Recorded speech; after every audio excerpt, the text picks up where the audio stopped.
بسم اللہ الرحمن الرحیم۔ اعوذ باللہ من الشیطان الرجیم، بسم اللہ الرحمن الرحیم۔ عزیز طلباء کرام، ہماری بحث جو ہے وہ مقدمہ واجب کے ثمرہ کے حوالے سے چل رہی تھی۔ مصنف نے اپنا ایک ثمرہ ذکر کیا کہ ملازمے کی صورت میں دوسرے مقدمے کے ساتھ مل کے یہ نتیجہ دے گا کہ اگر ذیل مقدمہ واجب ہے تو اس کا مقدمہ بھی واجب شرعی غیری ہے۔ لیکن دیگر علماء نے چند دیگر ثمرات ذکر کیے، مصنف نے ان کے اوپر دو اشکالات کیے۔ پہلا اشکال جو ہے وہ یہ تھا کہ یہ تمام موارد جو ہیں یہ فرعی موارد ہیں اور یہ مسئلہ اصولی کے شایع نشان نہیں۔ اب دوسرا اشکال جو انہوں نے برو کے حوالے سے ذکر کیا تھا کہ بری ذمہ ہونا ہے، اس کو ہم نے پچھلے درس میں ذکر کر دیا۔ دوسرا ثمرہ جو ذکر ہوا تھا کہ بھائی ایک ہی واجب پہ اگر چند مقدمات کو ترک کیا جائے تو وجوب مقدمے کی صورت میں وہ شخص فاسق ہو جائے گا، جبکہ عدم وجوب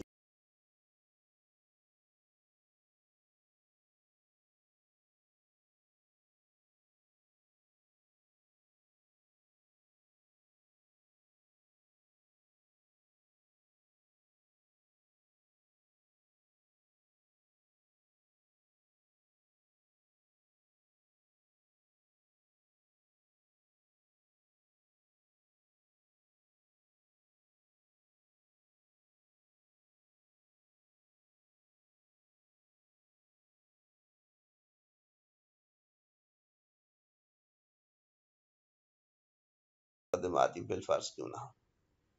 کیوں بھائی؟ کیونکہ عصیان جو ہے وہ تو پہلے مقدمے کے ترک سے ہی جو ہے نا وہ صادق آ جاتا ہے۔ مثال کے طور پہ ایک نماز کا ایک مقدمہ جو ہے وہ ہے وضو، اسی طرح سے لباس کا پاک ہونا اور دوسری چیزیں۔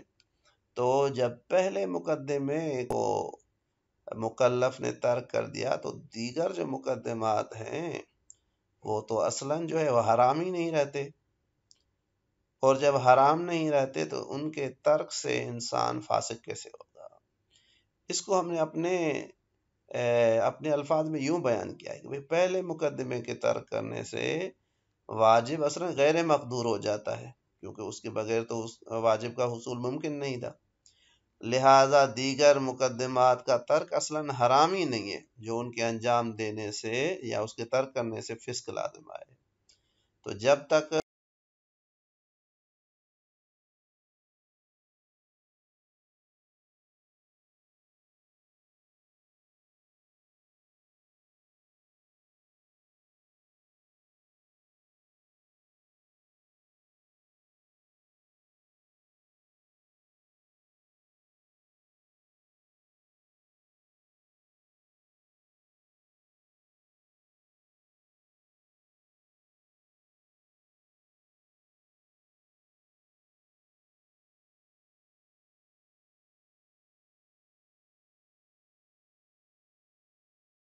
مات ہی کیوں نہ ہو لحصول العصیان بترک اول مقدمۃ لا یتمکن معه من الواجب، کیونکہ عصیان جو ہے وہ پہلے مقدمے کے ترک سے جو ہے نا وہ یہ حاصل ہو جاتا ہے کہ لا یتمکن معه من الواجب، کہ اس کے ترک سے انسان واجب کے اوپر قدرت جو ہے وہ تمکن جو ہے وہ کھو دیتا ہے، تمکن باقی نہیں رہتا۔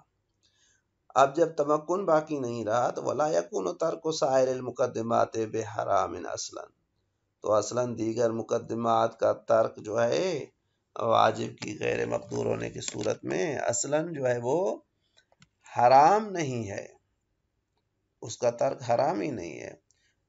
تو کس طرح سے لسقوط تکلیف ہی نہ، کیونکہ تکلیف تو ساقط ہو چکی غیر مقدور ہونے کی وجہ سے، تو حرام نہیں ہے، اس کے ترک سے فسق بھی لازم نہیں آئے گا۔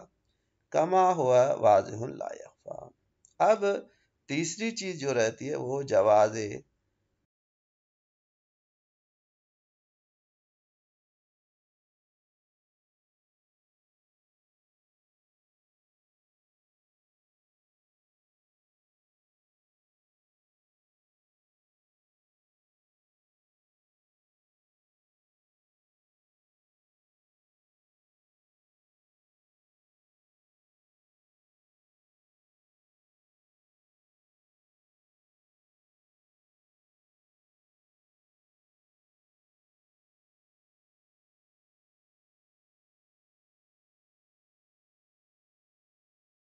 وہاں پہ تو آپ کی بات درست ہے کہ اگر ایسا واجب ہو تو اس کے اوپر اجرت لینا حرام، لیکن اگر واجب توسلی ہو لیکن اس کا مفت اور بلا عوض انجام دینا بھی شرط نہ ہو تو اخذ اجرت میں اشکال نہیں ہے، انسان اس کے اوپر اجرت جو ہے وہ لے سکتا ہے۔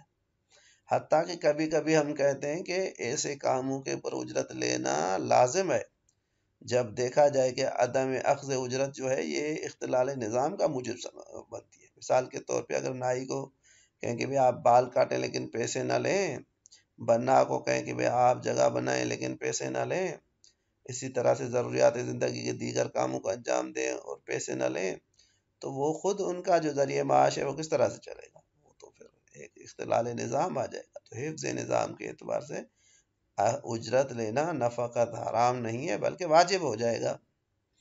نمبر 2، اگر واجب تعبدی ہے تو اس میں اخذ اجرت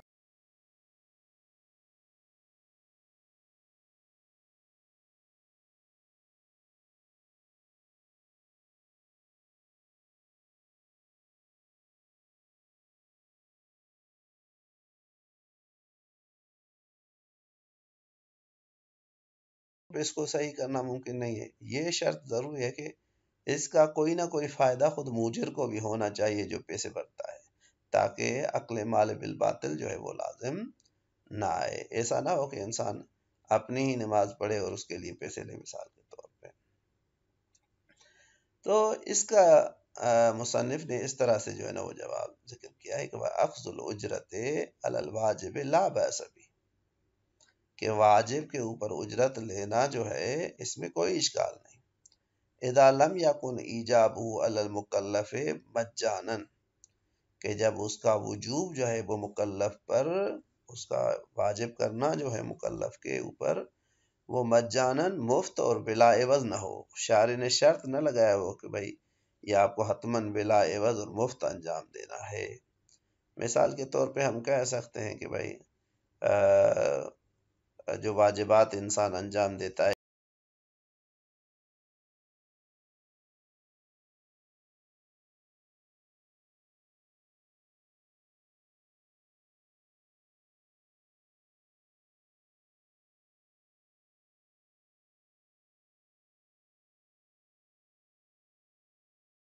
جو ہے وہ مطلوب ہے کہ خارج میں ہونا چاہیے، چاہے مجانا نہ ہو چاہے بالاجرہ ہو۔ اصل میں ہدف مولا کا یہ ہے کہ وہ چیز خارج میں موجود ہونی چاہیے۔ کالصناعات الواجبۃ کفایتاً التی لا یکاد ینتظم بدونها البلاد، جس طرح سے ایسے صناعات جو واجب کفائی ہیں جن کے بغیر جو ہے وہ ایک شہر کے جو انتظامات ہیں وہ چل نہیں سکتے، نائی کا ہونا، بنا کا ہونا، کسائی کا ہونا، درزی کا ہونا، جو دیگر جو ہے نا وہ پیشے جو ہیں جو معاشرے کی ضرورت ہے تو ان کا ہونا جو ہے وہ ضروری ہے۔ وَيَخْتَلُّ لَوْلَاهَا مَعَاشُ الْعِبَادِ، اور اگر وہ کام نہ ہو تو زندگی جو ہے بندگان خدا کی جو زندگی ہے، معاش ہے، وہ مختل ہو جائے گی۔ تو اختلال نظام پیش آئے گا اگر وہ جو ہے نا صناعات نہ ہو، تو ان کے اوپر اجرت لینے میں کوئی اشکال جو ہے نہیں ہے۔ بل ربما یجب الاخذ الاجرت علیہا لذالک یعنی کبھی کبھی اسی اختلال معاش کی وجہ سے اجرت لینا واجب بھی ہے۔ اے لزوم الاختلال وعدم الانتظام، کہ اگر اجرت نہ لی جائے تو اسے اختلال لازم آئے اور عدم انتظام لازم آئے، لولا اخذ اگر وہ نہ لی جائے۔ لہذا واجبات توسلیہ میں دو ہو گئے، ایک وہ ہو گئی جن کا حتماً مفت انجام دینا لازم ہے، تو اس صورت میں ان کو تو انسان انجام دے سکتا ہے، ان سے بحث نہیں ہے، لیکن سارے واجبات توسلیہ اس طرح سے نہیں ہیں۔ اسی طرح سے کہتے ہیں کہ وہ صناعات جو واجب کفائی ہیں اور اگر ان پہ اجرت معین نہ کی جائے، اختلال نظام لازم ہے، تو وہاں پہ اجرت لینا نہ فقط جائز ہے بلکہ واجب بھی ہے۔ ھذا فی الواجبات التوسلیہ، یہ جو ہے یہ واجبات توسلیہ میں۔ وَأَمَّا الْوَاجِبَاتُ التَّعَبُّدِیَّہ، باقی جو واجبات تعبدیہ ہیں، فَيُمْكِنُ أَن يُقَالَ بِجَوَازِ الْأَخْذِ الْأُجْرَةِ عَلَى إِتْيَانِهَا بِدَاعِي امْتِثَالِهَا، بس ممکن ہے کہ ہم کہیں کہ ان کے اوپر بھی ان کے اوپر بھی اجرت لینا جائز ہے۔ علی اتیانہا، کہ جب شرط کی یعنی اس کس چیز کے اوپر اجرت لی جائے کہ اتیانہا، ان کو انجام دیا جائے گا، بے دائی امتصالہا، امتصال امر کے دائی اور انگیزے کے ساتھ، بے الفاظ دیگر قصد قربت کے اعتبار سے، لا علی نفس الاتیان، خود عمل کے اتیان پہ نہیں بلکہ عمل بما قصد قربت کے اوپر جو ہے نا وہ اجرت لی جائے گی، تو وہاں پہ جو ہے نا ان میں تنافی پیدا نہیں ہوگی۔ کہ ینافی عبادیت، اگر نفس عمل پہ کیا کہتے ہیں اجرت دی جاتی تو اور اس میں قصد قربت شامل نہ ہوتا تو پھر یہ ان کے عبادی ہونے کے لیے مضر تھا کہ بھئی یہاں پہ دو قصد آ جاتے ہیں کہ یا قصد اجرت ہے یا قصد امتصال ہے، لیکن نہیں، جب پیسے ہی ایسے عمل کے لیے جا رہے ہیں جو قصد امتصال کے ساتھ ہو تو بدون قصد امتصال تو اصلاً اس کے لیے اجرت حلال ہی نہیں ہوگی، تو جب قصد امتصال کرے گا تو عبادت بھی صحیح ہو جائے گا۔ فیکون من القبیل الدائی الی الدائی، پس اس صورت میں یہ اجرت جو ہے وہ دائی کے اوپر جو ہے نا وہ دائی یا دائی کی طرف دائی کے قبیل میں سے ہوگی۔ غایت الامر یعتبر فیہا کغیرہا ان یکون فیہا منفعت عائدۃ الی المستاجر۔ اب کہتے ہیں یہ اشکال موجود ہے کہ یہ ہونا چاہیے کہ بھائی عمل ایسا ہونا چاہیے کہ جس سے ایک فائدہ جو ہے نا وہ اس اجیر کرنے والے کو بھی ملنا چاہیے، جس کو ہم موجر کریں۔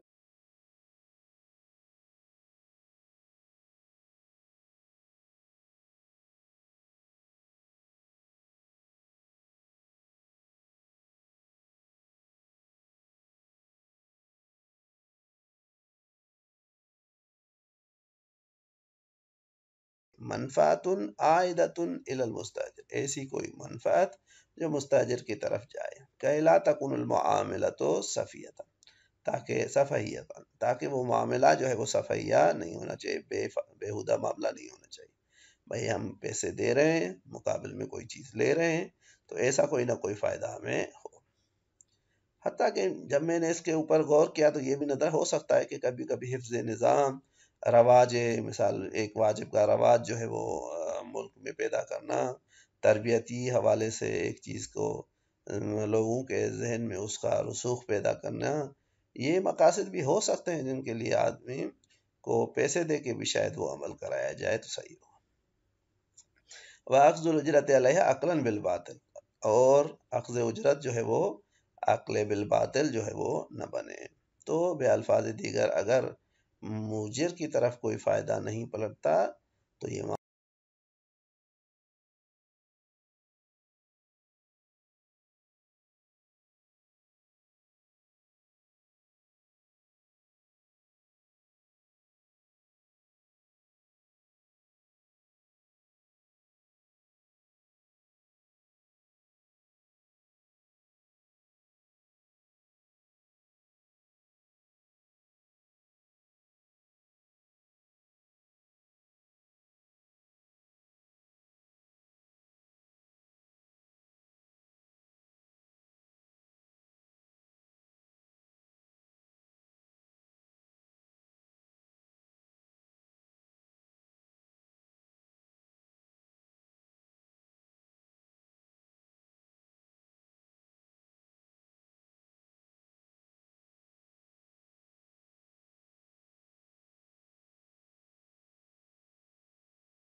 یہاں پہ فقط جو ہے وہ حرمت ثابت ہوگی۔ اب اس کے اوپر مصنف کے اشکالات کو انشاءاللہ ذکر کریں گے۔ صلی اللہ علیہ وسلم۔